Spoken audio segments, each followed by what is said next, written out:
Su bancada votó dividida respecto a este tema es controversial, pero a la vez no debería serlo. ¿Qué piensa usted de eso? Bueno, Buenas noches. buenas noches y aprovecho para mandarle un saludo a todas las demás que nos están viendo el día de hoy por su día. Bueno, nosotros creemos que la calidad de la educación en el país es un tema sobre el cual hay que trabajar muchísimo, ¿no? Creo que es un problema, todos somos conscientes de que la calidad de la educación superior, y no solo de la superior, sino de la educación básica, tiene que mejorar.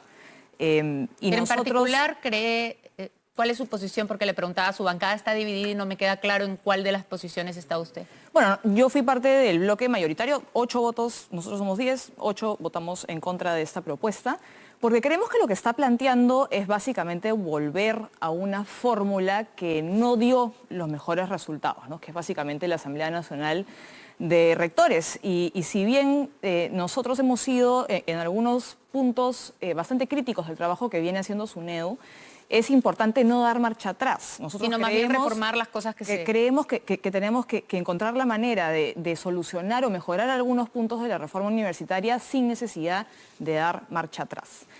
Creemos... ¿Y cómo hacen en el Congreso? Porque vemos que en muchas de las votaciones lo que se ve es que prevalece el punto de vista que no parece tener en cuenta lo mejor para el país, lo de las AFPs, la compensación por tiempo de servicios, cuando han tenido que votar sobre temas que tienen que ver con la reforma de transportes. Cada semana da la impresión de que la crisis política no da para más y sin embargo la vida parece que continúa. ¿Cómo siente usted eso? ¿Se siente en un lugar en el que está atrapada sin salida? ¿El Perú está atrapado sin salida? ¿O cree que desde el Congreso se puede hacer algo? No, yo creo que digamos, leyes de este tipo son aprobadas lamentablemente en los congresos que hemos tenido casi a lo largo de nuestra historia, ¿no? Y creo que es inevitable, no debería suceder que se aprueben este tipo de medidas en muchos casos que son populistas. Pero creo que desde el Congreso sí vamos a poder encontrar una salida a la crisis. Yo creo que la salida, digamos, lógica y constitucional a esta crisis política que estamos viviendo debería ser la vacancia. Entiendo que llegar a los 87 votos necesarios es un desafío no menor, pero creo que es también importante empezar a tener una agenda que nos lleve a la salida de la crisis, ¿no? Y ahora, no distraernos con medidas de este tipo que no son realmente ni positivas ni son realmente lo que debería ser prioridad en este momento. Pero la pregunta va más por soluciones factibles, por decirlo de alguna manera, y la vacancia que han venido intentando algunos desde hace bastante tiempo no parece tener mucha posibilidad, justamente por lo que usted dice, más allá del tema teórico, que no se va a discutir acá, pero por lo que usted dice que se necesitan 87 votos y al parecer esos 87 votos no los van a conseguir.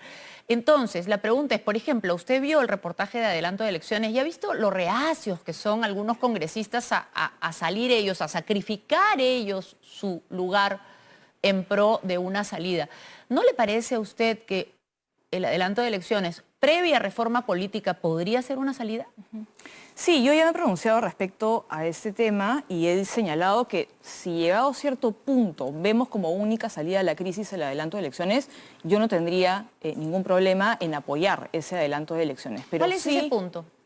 Digamos, si es que no llegamos a encontrar otra salida, por ejemplo, la vacancia. Yo hasta el día de hoy, como señalo, creo que es la salida lógica, creo que es la salida constitucional, es la figura constitucional. ¿Hasta cuándo la van a buscar?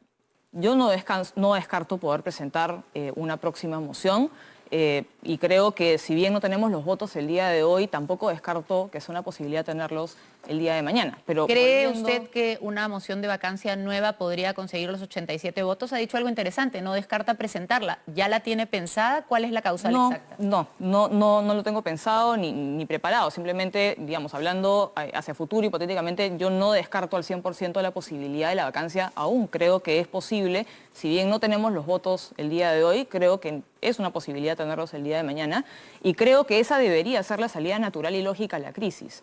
Entiendo que es porque esa salida permitiría que el Congreso se quede.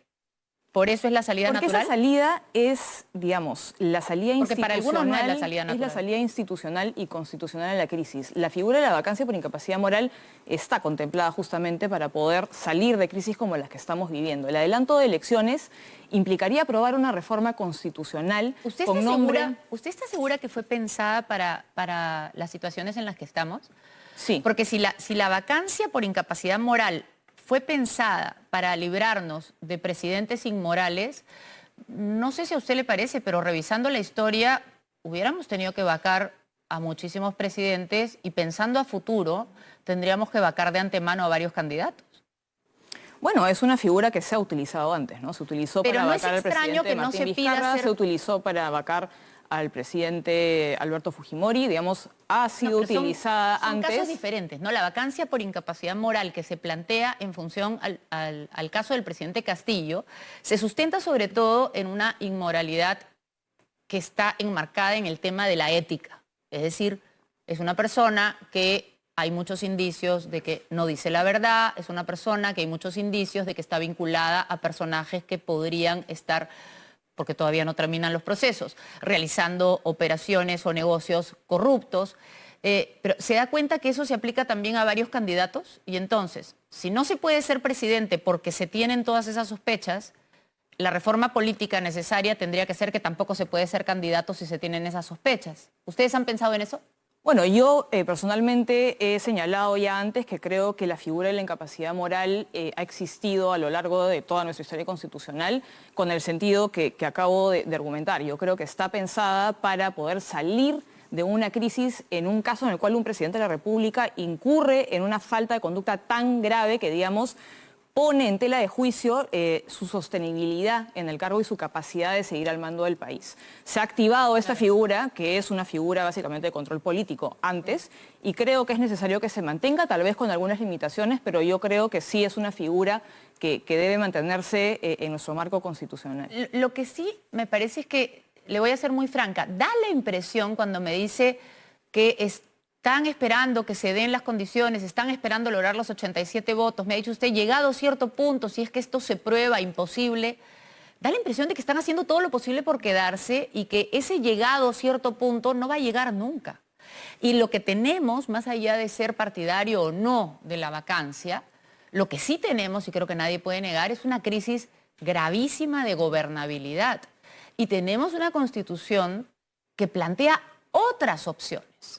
Plantea opciones de acusaciones constitucionales, plantea la posibilidad de un adelanto de elecciones. Y eso me pareciera lleva que ustedes a tu no tienen pregunta ganas. inicial, ¿no? Yo he señalado que si vemos como la única salida de la crisis el adelanto de elecciones, yo no dudaría en apoyar este adelanto de elecciones. El problema, y eso era la explicación que se me quedó en la punta de la lengua, es que el problema con el adelanto de elecciones es que en sí mismo no va a solucionar esta crisis de gobernabilidad a la cual acabas de hacer referencia. Nosotros estamos enfrentando una crisis de institucionalidad muy profunda, que no viene de ahora, viene de antes, y tener nuevas elecciones, digamos, podrá ayudarnos a, digamos, salir de esta crisis en particular, sacar a Pedro Castillo del poder, pero eso no va a resolver los problemas de institucionalidad y de confianza que tenemos como sistema político. Estamos y es por de eso acuerdo. que yo, digamos, veo el adelanto de elecciones como una posibilidad, sí, lo apoyaría, sí, pero creo que por sí mismo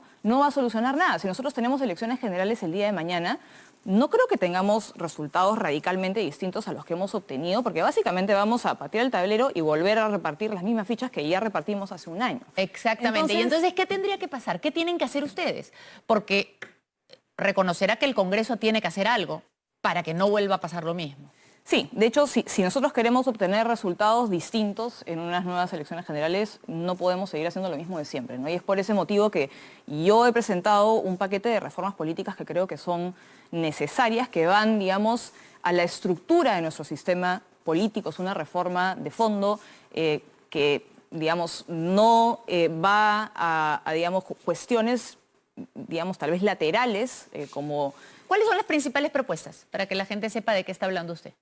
Bueno, he presentado en primer lugar el proyecto del voto voluntario, en segundo lugar el proyecto de renovación del Congreso cada 2 años y medio y por último el proyecto de ley que busca reducir el tamaño de las circunscripciones electorales en el país para que hayan más circunscripciones, más pequeñas, y que haya una relación directa de representación entre cada congresista y su electorado, ¿no? Es decir, por cada distrito habría un representante en el Congreso. ¿Y eso Entonces, cómo le explica a la gente el tema de que van a incrementarse los representantes?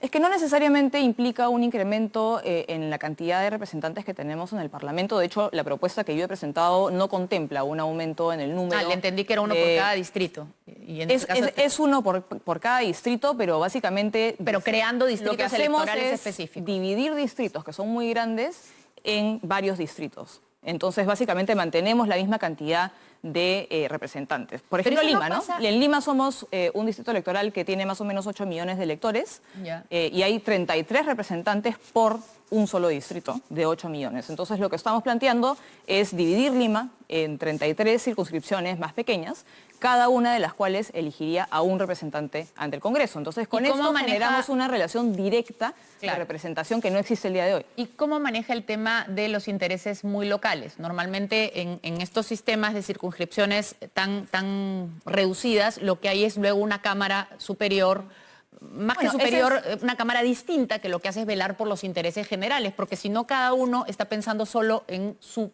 pequeño lugar de interés. Exactamente. Lo que estamos planteando, porque también se ha planteado la reforma que busca volver a la bicameralidad, es que la Cámara Baja, digamos, tenga una relación de representación mucho más directa con el electorado y con la ciudadanía, y que haya una Cámara Alta que, digamos, tenga una visión más nacional o macro, por decirlo de alguna manera. ¿Y cómo hacemos con los partidos políticos? Lo que está planteando usted es eliminar los partidos políticos y que la gente vote directamente por la persona que conoce, cosa que no tiene por qué ser mala, pero es, digamos, es como la sentencia de muerte de los partidos políticos. Es decirles, ustedes no han servido para nada y ahora cada circunscripción va a votar por, como si fuera su alcalde, que no es su representante el que conoce. Mi propuesta no busca prescindir de los partidos políticos, simplemente cambia el mecanismo de representación. En lugar de tener un sistema de representación en el cual los partidos políticos presentan una lista, los partidos políticos dejan de presentar una lista, sino que presentan a un solo candidato por circunscripción. Y eso también beneficia al elector, porque al día de hoy el elector tiene que informarse, digamos, el costo de informarse para el elector, porque hay muchísimos candidatos, tiene que informarse respecto a cada uno de los candidatos de cada una de las listas de cada uno de los partidos, y el costo de informarse es altísimo. No lo hace, definitivamente. Esto cambiaría ese costo de información, bajaría muchísimo y fomentaríamos que el ciudadano pueda ejercer un voto mucho más informado y mucho más responsable, porque cada uno de los partidos presentaría a un candidato por circunscripción. Esta propuesta suya en realidad es una propuesta que han trabajado otras personas también. No le quiero quitar mérito por haberla presentado, pero el problema en este momento es que no soluciona nuestra crisis inmediata. Y entonces, como última pregunta, le planteo y le pido que sienta, antes de responder, lo que siente la mayoría ciudadana, que es que el Congreso está apoyando a un gobierno que no gobierna, porque el Congreso, al no fiscalizar, le permite seguirse comportando de esta manera. Entonces, la última pregunta es, hoy, mañana, esta semana, ¿el Congreso puede hacer algo para ayudarnos a salir de la crisis política? ¿Cree usted que va a hacer algo efectivo? Porque lo suyo es a largo plazo. Sí, pero creo que es importante no perder de vista justamente el largo plazo. No podemos las dos cosas, por eso pensar que lo que estamos viviendo hoy es algo que se va a solucionar con la salida de Pedro Castillo. Entonces, sí hay cosas que el Congreso puede hacer a largo plazo, como promover una reforma política que nos lleve tal vez a una nueva elección o que a través de la vacancia también active el mecanismo de sucesión constitucional y esperemos poder tener un nuevo proceso que nos lleve a tener mejores instituciones y a tener políticos más representativos que nos puedan ayudar a fortalecer la confianza que se ha perdido. Porque el principal problema que estamos enfrentando es que la ciudadanía ha perdido la confianza en sus instituciones, en sus políticos, y eso es algo que, digamos, no podemos perder de vista, es el problema de fondo. Bueno, muchísimas gracias. Muchísimas gracias, muy interesantes las propuestas.